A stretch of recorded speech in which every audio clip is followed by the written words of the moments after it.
So, another month, another Q&A, and honestly, I don't think I've ever mentioned this, but I never, pre-read the questions after I save them, so I get the questions usually within, the first week of the month, and I make the video at the end of the month, so I'll come up here, I'll, take my questions, and then I'll look at them, and I have to sit here for, sometimes a couple of minutes, like a dumbass, and be like, man, if only I just pre-read those questions, I'd already have an answer like that. Of course, you don't see that downtime, because it would not make for a good video, but goddamn, both that small little tangent out of the way, just get a little insight on the video creation for the Q&As. Let's kick it off. I think I got 8 or 9 questions, so let's do it. Have you ever heard a music/soundtrack which led you to finding an enjoyable show or video game? Actually, this one comes pretty easy for me.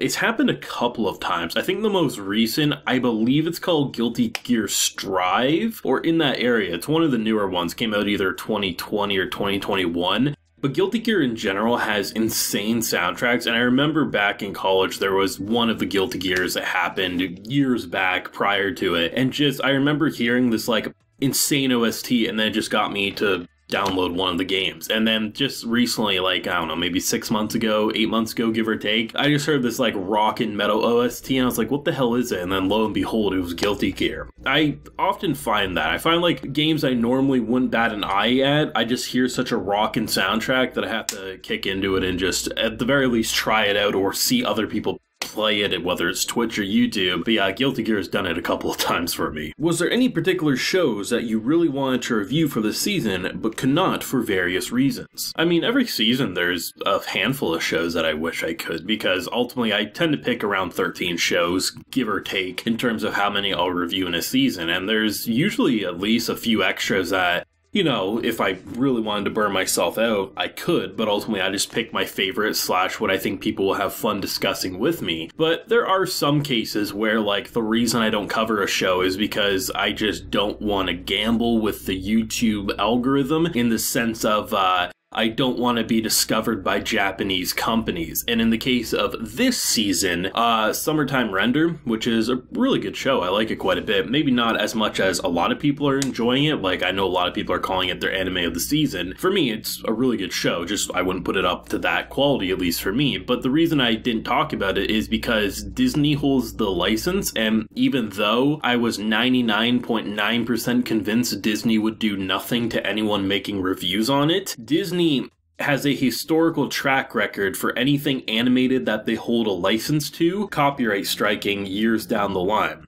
You can make a Hercules review, Disney's Hercules, be fine for 5 years, and then randomly Disney knocks on your doorsteps and terminates your channel with without much second guess. So for me, Netflix is easy to go with, because even if I'm reviewing Comey before Netflix drops it, I know I have a historical track record on seeing how they operate. Disney, on the other hand, I don't know. They're too new into the anime game, so I'm gonna wait at least a year to see how they operate before I start maybe covering stuff that they hold the license to, because I'd rather play it safe. Even if Disney held the license to Attack on Titan tomorrow, I would no longer talk about Attack on Titan on the channel. I would just be safe, because I value the channel more than I do talking about a single show or two in a season. Are you looking forward to Pokémon Scarlet and Violet? And if so, which starter would you pick off of what we know now, and what features would you like to be kept from Arceus or added to the new game? I mean, you can literally announce any type of Pokemon game and I'm gonna be excited. If they announced another Let's Go series, I'd be eager to play. But Pokemon, yeah, Scarlet and Violet, I think are an amazing step in the direction I was hoping. If you watched my Arceus review, I was very much hoping that they would keep the idea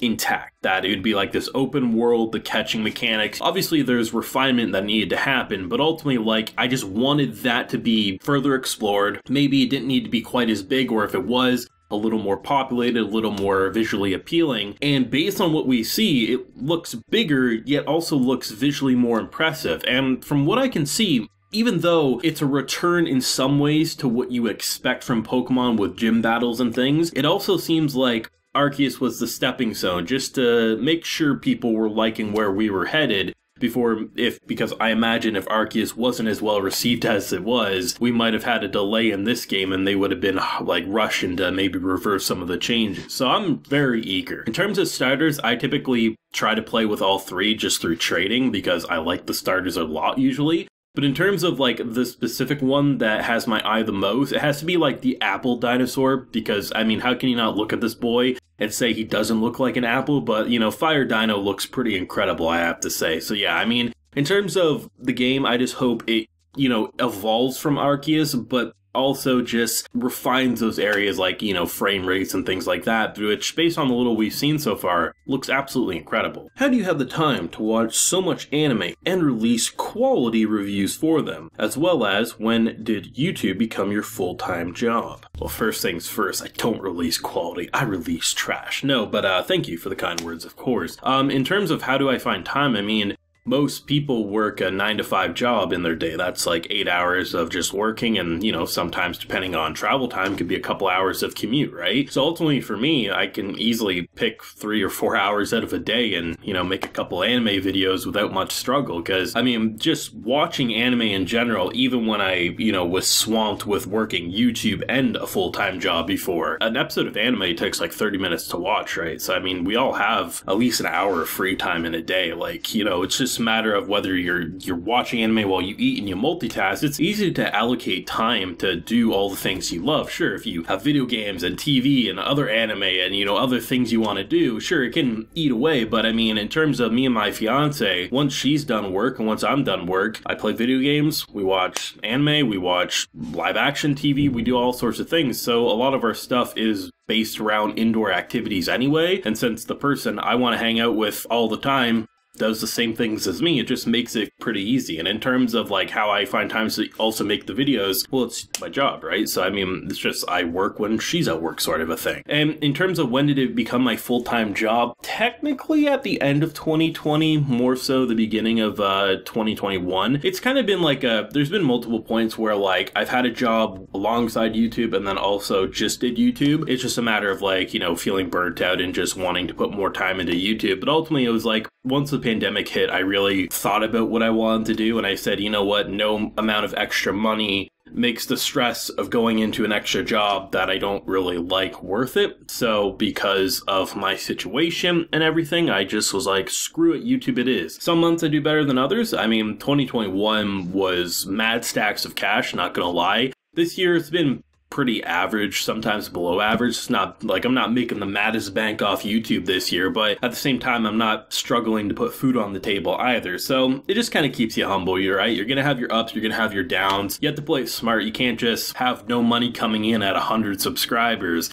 But at the same time, with the views I pull in, while I'm not, you know, the 100,000 sub channels on here making, you know, clickbait reactions, getting hundreds of thousands of views per video, I'm also doing fine in my own way, and I'm honestly a lot more content not feeling like there's a wave of pressure of like 10,000 new subs coming every other week, but more so just a nice climb, right? I mean, sometimes I wish I had more views or I had more comments, but ultimately, I think in the long run, seeing the channels that went from, you know, 50,000 to 300,000, and it almost feels like it happened over a month, I don't think I'd like that, because I feel like it'd just be too much added pressure and I wouldn't be able to interact the same way I currently do with how I interact with comments. So yeah, around end of 2020 is when it kind of became my full job, and we've just been doing it since then. What are your favorite superhero movies or TV shows? And since you mentioned Halo Infinite, do you watch the currently airing Halo TV show, and if so, what are your opinions on it? In terms of superhero like movies and TV shows, I absolutely love Spider-Man and Batman. So the original like 90s Spider-Man TV show that ran for like, I don't know, maybe 80 episodes, one of my favorite cartoons, Batman the Animated Series. In terms of TV, like superhero movies and stuff, I mean, I love the Dark Knight trilogy. I love the Batman movie with Robert Pattinson. And of course, the latest Spider-Man trilogy with Tom Holland did an absolutely incredible job. In terms of Halo, the TV series, I didn't really watch it. There was a couple of fight scenes that I went out of my way to watch because they looked really cool and they were badass to see in live action. I knew it wasn't going to be for me, but I also was happy that Halo was reaching a wider audience, and I think the people who spend days upon days on like the Halo Reddit talking mad shit about how it ruins it are being quite oblivious to how much of a like cultural phenomenon that show has been. I literally have seen more moms and dads and shit talking about Halo and loving the show, and I thought that was pretty cool because I think the more branches into a universe, even if it's not the type of storytelling that I like in Halo, I think it's cool to see new people get into it, but that's just me anyway, and I guess that's an evil thing to say, so to speak. What was the first, or one of the first, game/book that just hooked you in from the start? Where you thought, I'd play, so I'll watch just a bit, and then the next thing you know, it's hours later. I mean, I could go way back to my childhood. I bought Super Mario 64 when I was a kid, brand new from a Walmart, right? On the N64, right? Wasn't very good because I was just a little kid, but I mean, that game and like Zelda Ocarina of Time, but in terms of like when I could really comprehend video games and like could play them, I remember Mass Effect, and I remember Dragon Age, and I remember those games like when I first got an Xbox 360, right? And just, that was my high school. That was just like those narrative video games, and it was just, I guess some would say all downhill from there. For me, it was all uphill because I really started enjoying my free time, and it was just like, get the homework done, sometimes screw the homework, and those games just really took off for me. What Pokemon do you think needs an alternate form, another evolution, and or mega form? I mean, this is gonna sound a little bad because in the previous video I said these same Pokemon, but I also think they would make good ones. Like, Electivire is my favorite Pokemon, and I think he'd be such a cool Pokemon to have an alternate form. I think it'd be cool to have him be like an Electric Dark or an Electric Fighting or something like that. Or at the same time, you know, there's so many really cool, like, when you look at certain Pokemon anyway, right? Something like a Blaziken, right? I would love to see just evolutions just twisted and stuff, and I think they did a cool job with Arceus in terms of like changing around types and stuff with their finals, so it'd be cool to see. I mean, there's endless possibilities of Pokemon I don't give a shit about and fan favorites that I really like, so really the sky's the limit. Is there any anime that you've already seen that you wish that you could rewatch without any knowledge of what's going to happen? There's two that I would go with. The first of which would be Yu-Gi-Oh! Duel Monsters, because when I was a kid, that show first experienced not really knowing what anime was, but also thinking it was the coolest shit that I'd literally watch after my superhero cartoons. There was nothing quite like that childlike wonder of discovering the first couple of seasons, and you know, because you got one episode a week, maybe two if you're lucky, that shit lasted for years just to get through the first couple of seasons, right? But at the same time, Attack on Titan, because that show, like, when you first discover it, man, like, that just, the music, the first episode, just, it's a world unlike any other, and it's the only show that immediately hooked me in to say, this might be my new favorite story of all time. And I mean, reading the manga countless times, watching the anime countless times, it's a fantastic world. So those two are definitely two different points in my life, but still the same almost childlike wonder of, holy shit, I need more. But that's all for this month's Q&A.